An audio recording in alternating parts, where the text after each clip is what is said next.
save and replace a file or overwrite a file. So I'm going to load test65.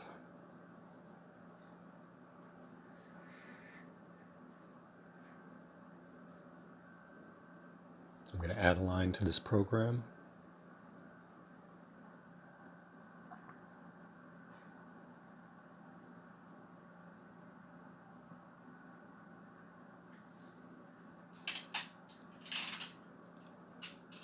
Okay, my program now has 2 lines. So type save,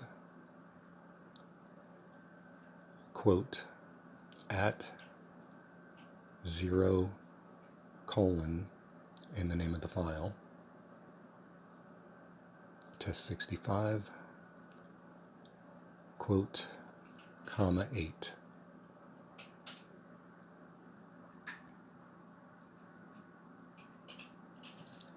Now we need to load test65 again and make sure it's been successfully overwritten and has 2 lines of code.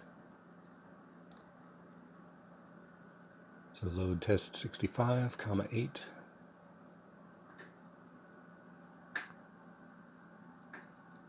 List the contents, and it has 2 lines of code. So we successfully overwritten test65.